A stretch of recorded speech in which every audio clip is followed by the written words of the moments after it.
Inflação é o nome que se dá quando o dinheiro perde valor. Os preços das coisas em geral sobem. Muitos economistas encaram a inflação através da medição de índices de preço, através de pesquisas. Falam de coisas como inflação dos alimentos ou inflação dos serviços, indicando que tais preços subiram.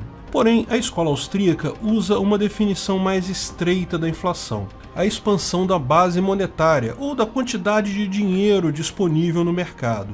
Porque alguns preços subirem por outros motivos não significa nada, é apenas o mercado atuando através da lei da oferta e da demanda. Houve uma quebra na safra de tomates, a oferta de tomates cai, como a demanda é a mesma, o preço do tomate sobe. Isso é apenas o mercado funcionando exatamente como deveria, porque agora existe um incentivo para mais pessoas produzirem tomate, existe um incentivo para consumir outros produtos equivalentes, substituir o tomate por outra coisa, rapidamente a oferta e a demanda se ajustam novamente. Mesmo em uma situação excepcional, por exemplo, devido a uma grande pandemia, as pessoas querem muito comprar álcool em gel, a oferta não muda, mas a demanda cresceu muito. Novamente, o preço sobe e isso é a coisa correta a acontecer, porque daí surge o incentivo tanto do lado da oferta para mais gente produzir álcool em gel, quanto do lado da demanda para pessoas usarem soluções alternativas para desinfetar as mãos. Chamar esses aumentos de preço de inflação não faz sentido.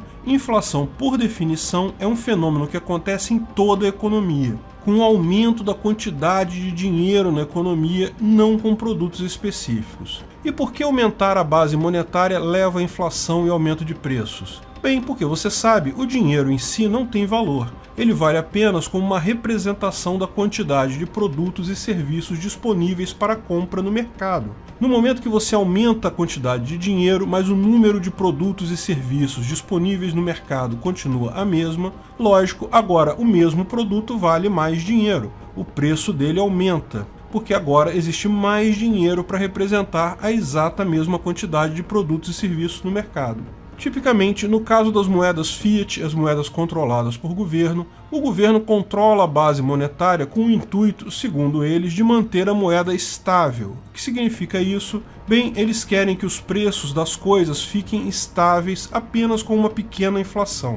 No momento, no Brasil, o alvo é 4% de inflação ao ano. Porque isso, bem como eu disse, o dinheiro pode ser entendido como uma representação de todos os produtos e serviços disponíveis no mercado. Mas com o tempo acontece aumento de produtividade, mais bens são gerados, então tende a haver um aumento do número de coisas no mercado. Se a base monetária permanecer a mesma, isso significa deflação. Como acontece com o Bitcoin, a cada tempo que passa as coisas se tornam mais baratas em Bitcoin. Porém, muitas vezes o governo abusa desse mecanismo e gera mais dinheiro que o necessário, causando inflação, mais inflação do que ele deseja. Um pouco de inflação nem é muito problema, segundo algumas linhas de pensamento de alguns economistas por aí. Porém, se abusado, pode gerar a superinflação, que é extremamente prejudicial. E sim, já vivemos isso várias vezes aqui no Brasil. Antes de continuarmos o vídeo, aproveite para curtir e se inscrever na página. Clique no sininho para ser avisado de novos vídeos. Por que é importante saber o que é inflação?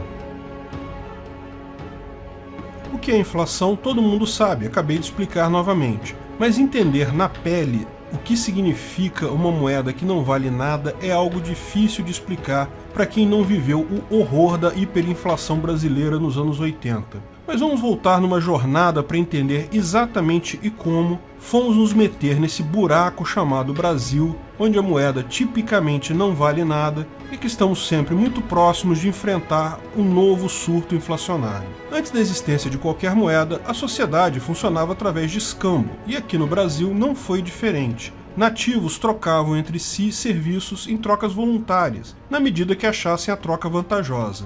O mesmo se dava com marinheiros e mercadores europeus que vinham até aqui.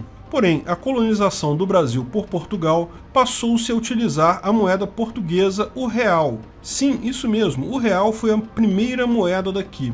Porém, como o idioma da época era um pouco diferente, o plural de real era chamado de réis, ao invés de reais como chamaríamos hoje. Vale mencionar que a moeda da época ainda poderia ser considerada dinheiro de verdade por ter lastro em ouro. Portanto, não era somente um papelzinho colorido lastreado em honestidade de político. A princípio, as moedas eram realmente feitas de materiais preciosos como ouro e prata, e o dinheiro, quando não moedas físicas de tais metais, eram cédulas de certificado de depósito desses metais em bancos. Por isso que a libra se tornou uma moeda, porque uma libra equivalia a 453,592 gramas de prata na Inglaterra. O mesmo é observado com um dólar, que em 1792, sendo 24,057 gramas de prata. Porém, tudo mudou por conta da independência do Brasil. Quando Dom Pedro I assumiu o trono, restavam apenas R$2.000 de ouro nos cofres do governo. Qual a solução do governo? Deixar de gastar dinheiro roubado? Claro que não. Durante o Império, o Visconde de Ouro Preto, que na época ocupava um cargo equivalente ao que hoje seria ministro da Economia, veio com uma ideia brilhante, a de criar um banco central, ou seja, um banco que poderia imprimir dinheiro lastreado em ouro. Entre aspas, porque imprimir dinheiro que seria lastreado em ouro não faz magicamente surgir ouro nos cofres do governo. E o banco escolhido para gerir tal moeda era justamente o Banco do Visconde, o Banco Nacional do Brasil. Que coincidência. Imediatamente colocou-se em prática as impressoras. Logo em seguida, a inflação foi tão grande que as pessoas passaram a se referir ao dinheiro como R$1.000, ou seja, R$1.000. As próprias cédulas passaram a ser feitas utilizando essa nomenclatura para evitar colocar muitos zeros. Com o golpe militar, a República foi proclamada em 1889. Os militares exilaram o Visconde de Ouro Preto e buscaram um novo ministro da Economia para controlar a inflação. Vendo que a ideia de fazer um banco central era furada, procuraram alguém que se opunha ferozmente a essa política e acharam Rui Barbosa. Então, somente por ser contra a ideia de um banco central, colocaram ele no cargo. E qual foi a primeira coisa que Rui Barbosa fez? Bem, ele criou um banco central. Olha só, ele não somente fez o contrário do que vinha pregando, como fez isso na calada da noite, sem consultar o presidente, em 17 de janeiro de 1890. Que fique aí a lição: político pode falar uma coisa e fazer o exato oposto, afinal não tem nenhuma punição. E como todo mundo sabe, quando uma lei que aumenta o Estado passa, para ser revogada é uma tarefa praticamente impossível. Mas será que isso iria resolver a inflação? Basta ver nos anos seguintes. Foram impressas cédulas de R$10.000, até R$1 conto, ou seja, R$1.000.000. O governo tentou até colocar de volta o lastro em ouro, mas toda vez que diziam que o dinheiro poderia ser trocado por ouro, as pessoas faziam o correto. Corriam para o banco para pegar o ouro, já que todo mundo sabia que o governo não tinha ouro suficiente para pagar todo mundo. E essas corridas aos bancos geravam ainda mais inflação. Tanto que os depósitos de ouro do governo se esgotaram completamente em 1930, muito por causa da crise de 29.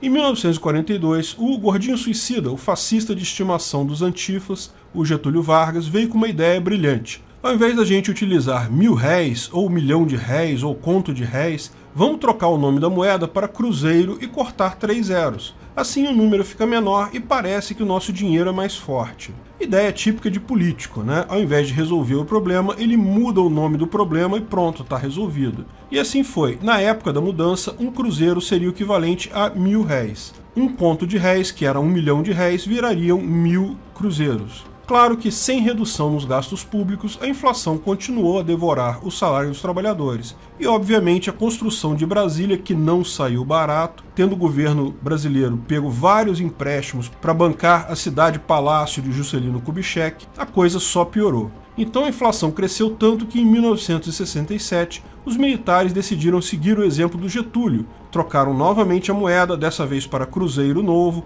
A conversão era novamente de 1.000 cruzeiros para um cruzeiro novo. Ou seja, um cruzeiro novo equivalia a um conto de réis ou R$1.000.000. Em 1970, o cruzeiro novo voltou a ser chamado de cruzeiro. Não mudou a taxa, só mudou o nome. Ele continuava valendo 1.000 cruzeiros de Getúlio. Mas aí não fazia mais sentido chamar de novo uma moeda já com 3 anos de circulação. Mas, de novo, atacar o problema, o gasto público, nada. Nesse momento, com o keynesianismo do Delfim Neto, o grande guru dos militares, que também foi o guru do governo petista, a inflação rapidamente saiu de controle por aqui. No final do período militar, a inflação já era absurdamente alta, chegando a 20% ao mês. Saiu totalmente de controle no período Sarney, devido às absurdas receitas loucas criadas pelos keynesianos no governo dele. E também devido à moratória. Sim, o governo brasileiro devia muito dinheiro para bancos no exterior. Em determinado momento, no extremo do socialismo, propuseram aquela ideia de auditoria da dívida, vamos parar de pagar a dívida. Lógico, imediatamente os bancos pararam de emprestar dinheiro. Você não vai emprestar dinheiro para quem não está te pagando. E como hoje, naquela época, o governo pegava mais dinheiro emprestado todo mês do que pagava de dívida. Então a única saída foi imprimir mais dinheiro. A inflação no período Sarney estourou. O Plano Cruzado, além dessas maluquices keynesianas, também trocou a moeda de cruzeiro para cruzado, com um cruzado valendo 1000 cruzeiros. Sarney, para quem não lembra, foi o primeiro idiota a pensar em tabelamento de preços por aqui. O Plano Cruzado I, ou Plano Sarney, previa proibição de aumento de preços e estabelecia coisas esdrúxulas como os fiscais do Sarney, que a população poderia multar os estabelecimentos ou denunciar estabelecimentos e coisa e tal. Claro, como é esperado, fracassou. Daí foi seguido pelo Plano Cruzado II, que evidentemente falhou também. Depois ainda vieram, ainda no governo Sarney, os planos Bresser e Verão, todos com ideias mirabolantes keynesianas, monetaristas, idiotas, que não apenas não resolviam o problema, como geravam inúmeros outros problemas para a população, e no final tudo ficava pior do que antes. O Plano Verão, em janeiro de 1989, trocou novamente a moeda de cruzado para cruzado novo. Mais 3 zeros se foram, um cruzado novo valia 1000 cruzados. O pessoal nessa época já estava acostumado com isso, já sabia fazer as contas com essas trocas de moeda a cada poucos anos. A inflação, que era alta, 20% no final dos governos militares, no final do governo Sarney estava na casa de 80% ao mês. Foram 4 planos escabrosos, cheios de ideias inovadoras, inventivas, keynesianas, que nem passavam perto do problema real. O governo gastava mais dinheiro do que arrecadava e imprimia dinheiro a rodo para suprir a diferença. Não apenas o governo federal, como os estados também tinham seus bancos estaduais e podiam pegar empréstimo nesses bancos estaduais, o que gerava, em última análise, também a expansão da base monetária. Claro que esse era o problema, mas a visão dos políticos era que isso não tinha como resolver. Então partiam para esses planos escabrosos sem qualquer base lógica e sem nenhuma chance de dar certo, que, lógico, falhavam e acabavam numa situação ainda pior que a original. Depois dessas 4 experiências heterodoxas, loucas e fracassadas do governo Sarney, imaginava-se que o governo Collor, que veio depois disso, faria algo diferente. Quem sabe atacar o problema real, fazer o governo gastar menos. Não, meu amigo, gastar menos não é algo que a máfia entende o conceito. Tem que ter uma forma de empurrar essa conta para a população, fazer o populacho pagar por isso de alguma forma. Enfim, quando o Collor assumiu, a gente sabia que vinha algum plano maluco. O que ninguém sabia era o tamanho da merda que viria. Collor tomou posse no dia 15 de março de 1990 e anunciou seu plano maluco e sem sentido no dia seguinte, no dia 16. Lógico, teve que ser de surpresa, porque, como vocês sabem, o plano Collor incluía o confisco de qualquer dinheiro em aplicações e poupanças de todas as pessoas. E naquela época, com a inflação tão alta, ninguém podia deixar dinheiro na conta corrente. Todo mundo deixava dinheiro aplicado, porque o dinheiro na conta corrente não rendia. Pelo plano, 80% do saldo da sua poupança ou aplicação seria congelado em um empréstimo compulsório ao governo. Lógico, em tese, ninguém deveria saber que haveria esse confisco da poupança, mas, curiosamente, alguns empresários amigos de Collor, num lance de sorte espetacular, sacaram o dinheiro todo alguns dias antes disso e guardaram o dinheiro vivo. Que sorte dessas pessoas! A maior parte do povo, porém, não tem a qualidade de ser amigo do presidente, então se ferrou mesmo. Mais um plano maluco que não atacava o problema real, que era o governo não conseguia gastar menos, mas conseguia roubar mais, então fez isso, roubou mais um pouco. Eu era adolescente na época, não tinha dinheiro nenhum. Meu pai perdeu algum dinheiro nisso, mas segundo ele nem foi tanto assim. A preocupação maior dele era a empresa que ele trabalhava. Lógico, o dinheiro das empresas também foi confiscado. O governo liberou em seguida uma linha de crédito para as empresas pagarem o salário dos funcionários, pagarem o dia a dia da empresa. Olha que lindo. O seu dinheiro estava guardadinho na poupança para você pagar suas coisas. Eles pegaram o dinheiro que você tinha guardado para pagar seus funcionários, pagar suas despesas, num empréstimo compulsório a juros baixíssimos. Depois te ofereciam um empréstimo, lógico, absurdamente mais caro, para você fazer aquilo que você já tinha dinheiro para fazer.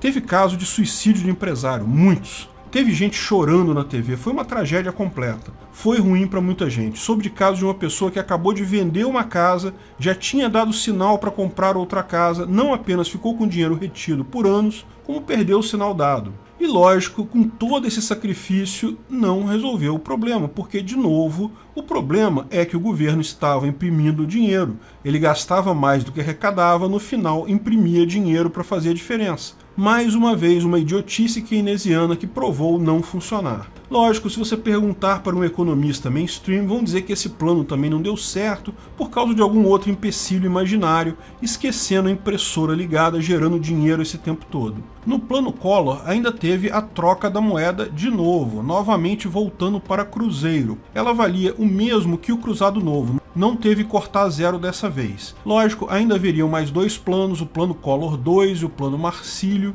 A inflação atingiu seu ponto mais alto em toda a história neste período, passagem de ônibus subia toda semana, contratos tinham que ser feitos em algum indicador como dólar, ORTN, OTN, salário mínimo, tinham vários indexadores, então todo mês era uma loucura, porque o seu salário era indexado em uma coisa, o aluguel em outra, a prestação do carro numa terceira. Conforme fossem os indexadores naquele mês, você não conseguia pagar tudo. Impossível planejar qualquer coisa além da mera sobrevivência. Dinheiro caiu na conta, tinha que correr no supermercado comprar tudo que desse, porque se fosse no dia seguinte, já comprava menos coisa. Quer trocar de carro? Você tem que vender o carro já com o carro que você vai comprar engatilhado para na hora trocar o dinheiro. Se você esperar um dia, no dia seguinte aquele carro já está valendo mais, você não consegue comprar mais ele. Até que, finalmente, o cara foi empichado e no governo do vice, o Itamar Franco, o ministro da Economia, Fernando Henrique Cardoso, com o apoio de uma equipe econômica diferenciada, resolveu atacar o problema de verdade. Uma das medidas do Plano Real foi a volta do real, o papelzinho colorido lastreado em honestidade de político que nós conhecemos hoje.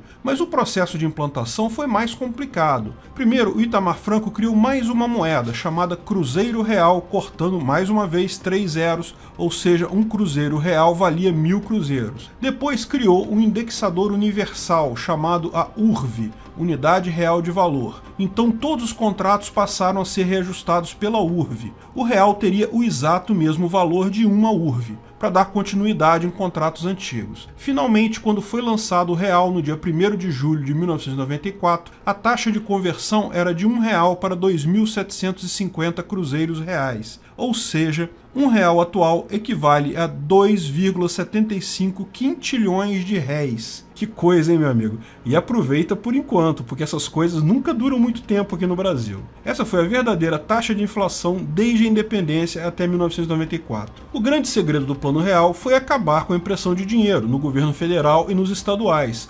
Privatizou-se os bancos estaduais, criaram-se leis que impediam que os governos estaduais pegassem dinheiro emprestado nos bancos estaduais, aumentou impostos absurdamente, o país se endividou loucamente em troca de parar de imprimir dinheiro. Lógico, quem pagou no final das contas tudo isso foi você mesmo, meu amigo, com muito imposto a mais e não tinha como ser diferente. Mas pelo menos FHC tem o mérito de ter realmente atacado o problema real. Foi o primeiro que fez isso. Quando finalmente o problema real foi atacado, parou-se de imprimir dinheiro para cobrir as despesas do governo, resolveu-se o problema. A inflação não zerou, porque nem é interesse do governo zerar ela, é manter ela baixa, mas fora uma subida ou outra, ela tem se mantido razoavelmente sob controle esse tempo todo. A questão toda é que, e isso é porque é importante a gente lembrar do que é inflação, com a pandemia recente, auxílios emergenciais, decisões tresloucadas do judiciário, governadores estaduais contratando milhares de coisas aleatórias, em várias instâncias, ignorando o controle de responsabilidade fiscal, corremos o risco de rapidamente voltar para onde estávamos. Eu sinceramente espero que não, mas essa é uma possibilidade real. Voltar a imprimir dinheiro loucamente. Isso não é uma história bonita, mas pelo menos dessa vez existe uma vantagem. Nós temos como nos proteger da gastança do governo. Nós temos o Bitcoin, porque, veja, essa gastança está acontecendo também com dólar e com outras moedas. No mundo todo, governos estão imprimindo dinheiro loucamente. a única saída do ser humano são para manter a sua reserva de valor vai ser usar alguma moeda que não esteja ligada a governos. O Bitcoin é uma delas, tem outras criptomoedas por aí, mas a grande novidade é que, pela primeira vez na história, nós temos esta possibilidade, algo que nunca tivemos antes. Essa crise da inflação que vai vir depois de todos esses estímulos para a pandemia, certamente vai ser uma crise grande. Não vai ser a crise ainda que vai derrubar o governo, mas pode ser a crise que vai fazer a maior parte da população migrar para criptomoedas, e isso vai ser, em pouco tempo, o fim do governo. Obrigado por assistir nosso vídeo. Comente abaixo se tiver dúvidas ou sugestões de novos temas.